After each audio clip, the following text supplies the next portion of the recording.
ফেলিয়ারের কারণে আমরা অনেক সময় স্ট্রেসের লুপে পড়ি। স্ট্রেস থাকার কারণে কাজ করতে পারি না, যার কারণে আবার ফেলিয়ার আসে। তো আমরা যদি জিনিসটাকে একটু ডিফারেন্টলি ভাবি, যে নিচের একটা খুব সুন্দর ফিলসফি আছে ফ্রেডরিক নিচে। সেটা হচ্ছে যে মানুষ ফেলিয়ার বা পেইন আসলে আমাদের শিক্ষক, যেখান থেকে আমাদের শেখা উচিত। কিন্তু আমরা এটাকে নেই হচ্ছে আমাদের জীবনের বোঝা হিসেবে, বা আমাদের জীবনের একটা খারাপ মুহূর্ত হিসাবে নিজেকে অনেক ছোট করে দেখি, বা নিজেকেও অনেক ব্যাড মাউথিং করি যে না তোমার আমার আমার নিজের প্রবলেমগুলো আমার জন্যই, আমার সব দোষ। অথবা বলা যায় যে এই বাংলাদেশের অবস্থা খারাপ, সরকারের দোষ, টাকা নাই কোথাও, অনেক ইনইকুয়ালিটি। তো এই জিনিসগুলো থেকে বাঁচার উপায় কী, যে মেইন জিনিসটা কী দিন শেষে, যে টাকা ইনকাম করা লাগবে, সাকসেসফুল হওয়া লাগবে, ফ্যামিলির দেখাশোনা করা লাগবে, নিজের জন্য কিছু করা লাগবে, এবং এবং এটা ভালো ভাবে একটু থাকার একটা চেষ্টা। তো গতকালকে ছোট একটা গল্প আজকে আপনাদের সাথে শেয়ার করতে আসছি। আমি ব্লগার হয়ে গেছি না, সেট না, জাস্ট মাথায় আসলে শেয়ার করতে আসছি। যদি ভালো লাগে ভিডিওটা শেয়ার করবেন অ্যান্ড লাইক কমেন্ট করবেন। ব্লগারদের মতোই বললাম না, ইম্পর্টেন্ট কথা। এটা হচ্ছে যে আমি গতকালকে সকালবেলা আমার এক ক্লায়েন্ট আমাকে মেসেজ দিচ্ছে, ভাই এটা অ্যাড রান হইতেছে, ভালো হচ্ছে না। ভাই এসএসসি এইচএসসির ক্যান্ডিডেটরা আমার এখানে আসতেছে, আমার তো লাগবে সব সিনিয়র লেভেলের মানুষজন। তো তারা যেরকম কাস্টমার চাচ্ছিল সেরকম কাস্টমার আসতেছে না, সব উল্টাপাল্টা কাস্টমার আসতেছে। লাস্ট 3-4 দিন যাবৎ অ্যাড চলতেছে, অ্যাডের রেজাল্ট খারাপ, খুবই খারাপ। তো আমাকে যখন লিখছে এটা, তখন আমার গায়ে লাগছে। স্বাভাবিক না, মানে গায়ে লাগাটাই স্বাভাবিক। আমি একটু ট্রিগার্ড হয়ে গেছি, মানে নিঃশ্বাস নিলাম। তো একটা টেকনিক আছে, টেকনিকটা আপনাদের শিখাই, যে 4 সেকেন্ড নিঃশ্বাস নেবেন। 4 সেকেন্ড লম্বাটা নিঃশ্বাস নেবেন, কিছুক্ষণ ধরে রাখবেন, ঠিক 3 সেকেন্ড বা 4 সেকেন্ড আপনার ধরে রাখবেন, নিঃশ্বাসটা ছাড়বেন না। তারপর 5 সেকেন্ডে আস্তে আস্তে ছাড়বেন। এটা একটা প্রুভেন টেকনিক, ব্রিদিং মেডিটেশন, যেটা করলে আপনার ওই মুহূর্তে মাথার মধ্যে যে টেনশন আছে বা যে স্ট্রেসটা আছে ওটা একটু রিলিভ হবে, বা আপনি ফোকাস করতে পারবেন। সো আমি একটু মাথা ঠান্ডা করলাম যে ঠিক আছে, অ্যাড খারাপ হইতেই পারে, মানে সব সময় যে অ্যাড ভালো হবে তা তো না।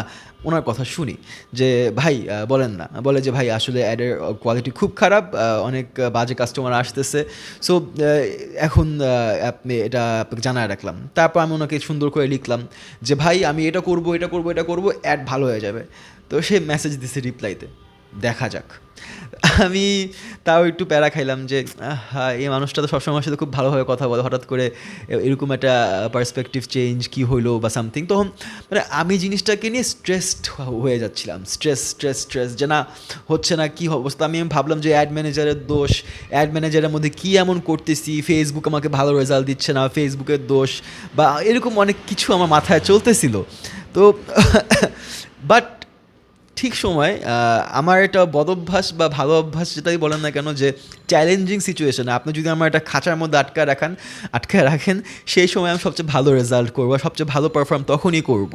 তো ওই সিচুয়েশনটাকে হ্যান্ডেল করার জন্য আমি তখন একটা খাতা কলম নেই, প্রবলেমগুলো নাইট ডাউন করা শুরু করি, যে প্রবলেম কি, ব্যাড কোয়ালিটি লিডস, প্রবলেম কি, এই এই সেই নগদে মেসেজ দিয়ে গ্রুপের মধ্যে যে আজকে 4টা বাজে আপনাদের সাথে আমার একটা মিটিং করা লাগবে।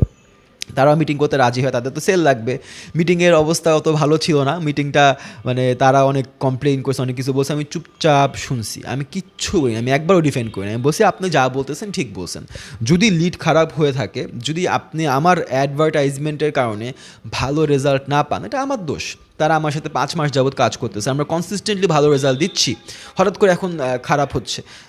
এটার জন্য আমি এটা অনেক কিছুই বলতে পারতাম, বাট অ্যাকাউন্টেবিলিটিটা অনেক ইম্পর্ট্যান্ট। অ্যাকাউন্টেবিলিটি মানে হ্যাঁ আমার দোষ, হ্যাঁ আমার কোনো মিস্টেক আছে, দেখি কী করা যায়, কীভাবে ঠিক করা যায়। তারপর আমি অ্যাড ক্যাম্পেইনের পিছনে 1 ঘন্টা 1.5 ঘন্টার বেশি খরচ করি না, বিশ্বাস করেন। আমি 7 ঘন্টা, টানা 6 থেকে 7 ঘন্টা ফোকাস করে, মানে এটা 40 হার্টজের বাইনারি বিটস আপনার ব্রেনটাকে ফোকাস করতে হেল্প করে। সো আমি বিটস মাথায় রেখে কানের মধ্যে ঢুকায়া কাজ শুরু করছি, আমার কানের মধ্যে খালি বুম বুম এরকম সাউন্ড হইতেছে, যাতে আমি কোনো জায়গায় ডিস্ট্র্যাক্টেড না হয়ে যাই। দুপুরে লাঞ্চও করিনি, একটানা কাজ করতেছি, প্রবলেম প্রবলেম প্রবলেম, খালি প্রবলেম লিখতেছি, তারপরে সলিউশন লেখা শুরু করছি, যে এই প্রবলেমগুলো যে আমি লিখলাম, ওনাদের যে প্রবলেমগুলো আছে, এটার সলিউশন আমি কী দিব? আমি যদি ডাক্তার হইতাম, আমাকে যদি রোগী এসে বলতো এই সমস্যা সমাধান কী, তারপর সমাধানগুলো আমি নিজের মতো করে লেখা শুরু করলাম। তারপর আমার একটু ওভারওয়েলমড লাগতেছিল, একটু মন খারাপ ছিল, একটু স্ট্রেস ছিলাম, প্যারা লাগতেছিল। তারপরেও মানে আমি তখন নিজেই একটু রিসার্চ করা শুরু করি যে আসলে সলিউশনটা কী। বিকজ যখন আপনি স্ট্রেস থাকেন, আপনার ব্রেন 100% ক্যাপাসিটিতে কাজ করে না।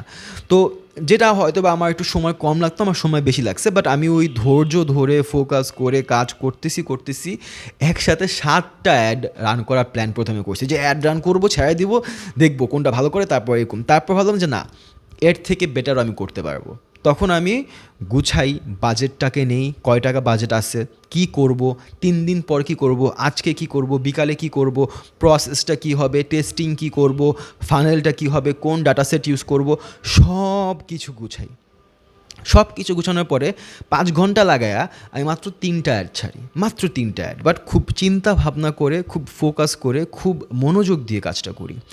এরপরে আজকে সকালবেলা ভদ্রলোক মেসেজ দিছে, ভাই অ্যাডটা খুব ভালো কাজ করতেছে, আমরা এখন ঠিক কাস্টমারগুলো পাচ্ছি, থ্যাংক ইউ। আর ওনার মেসেজেরও টোন চেঞ্জ, একটার পর একটা মেসেজ আসতেছে। অ্যান্ড সে খুব ভালো মানুষ, সেও তো চাকরি করে, তার যখন রেজাল্ট খারাপ আসতেছে, সে তো আমাকে দায়িত্ব দিচ্ছে যে আপনি আমার কোম্পানির জন্য সেল এনে দেন। আমি যদি সেল না এনে দিই, সেক্ষেত্রে তো তার খারাপ লাগাটাই স্বাভাবিক। সো কালকে রাত্রেবেলা আমি ওনাদের সাথে খালি একটা মিটিং করি নিই, মিটিং করার পর ওনাদের আরেকজনের সাথে আবার 1 ঘন্টা কথা বলছি, জাস্ট বোঝার জন্য ওনাদের পার্সপেক্টিভটা কি শেখার চেষ্টা করছি, যে ওনারা কি চাচ্ছে, ওনাদের প্রয়োজনটা কি, ওনাদের নিডটা কী, অ্যান্ড আমি কি করতে পারি এটাকে ওনাকে দেওয়ার জন্য আমি বোঝার চেষ্টা করছি। অন্যান্য সময়ে আমি হয়তো বা একটু রুড বিহেভ করতাম বা একটু ডিফেন্সিভ করতাম, যে না আমাদের অ্যাডের তো দোষ না, আপনাদের সেলসের দোষ, বা এটা ওইটা অনেক কিছুই বলা যায়।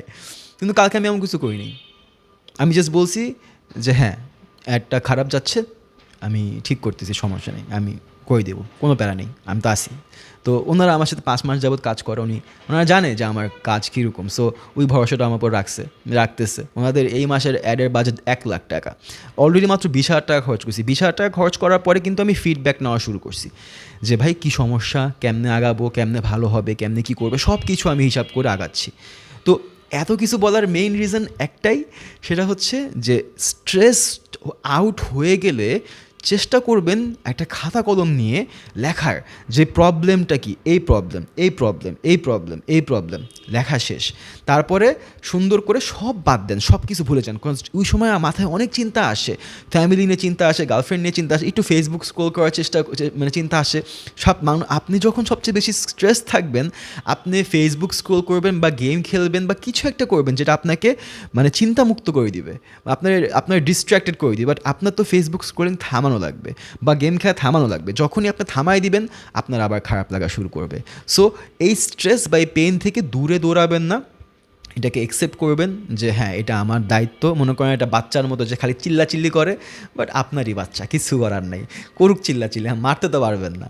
তো এই হচ্ছে অ্যানালজিটা, যে যখন স্ট্রেসড আউট হবেন, প্রথমে কাগজ নেবেন, কাগজ নিয়ে ওটার মধ্যে প্রবলেমগুলো লিখবেন, যে এই প্রবলেম। তারপরে সুন্দর করে কিছুক্ষণ নিঃশ্বাস নেবেন ঠান্ডা মাথায়, আপনি নিজের প্রবলেমগুলোর সলিউশনগুলো লেখা শুরু করবেন, যে এই সলিউশন, এটা করতে পারি, এটা করতে পারি। চ্যাট জিপিটি আছে, জেমিনাই আছে, আপনি বিভিন্ন এআই চ্যাট বন্ধু আছে, তো বিভিন্ন এআই চ্যাটবোটের হেল্পও নিতে পারেন। এইভাবে আপনার সলিউশনগুলো খুঁজে বের করবেন। সলিউশনগুলো খুঁজে বের করার পরে একটা করে প্রত্যেকটা কাজ করা শুরু করবেন। সময় নেবেন, যতক্ষণ না পর্যন্ত আপনি কাজটা শেষ করতেছেন, অন্য কোনো কিছুতে ঢুকবেন না। ফোকাসটা অনেক ইম্পর্ট্যান্ট। ফোকাস রাখবেন, প্রবলেমগুলো দেখবেন, সলিউশন করবেন।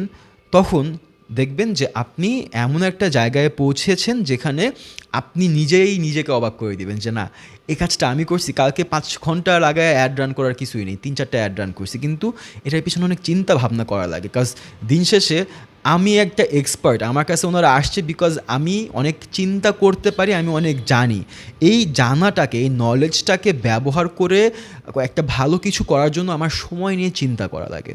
আপনার ক্ষেত্র, আপনার বাবার হয়তো বা অসুস্থ, টাকা ম্যানেজ করবেন কোত্থেকে এটা ভাবতেছেন, বা আপনি একটা বর্তমানে এমন চাকরিতে আটকে আছেন যে চাকরি থেকে আপনি এত টাকা ইনকাম করেন যে টাকাটা দিয়ে আপনার সংসার প্রতি মাসে চলে, কিন্তু আপনার যে শখগুলো বা আপনি যা চান সেটা আপনি দিন শেষে কিনতে পারেন না, আপনার মনটা খারাপ হয়ে থাকে।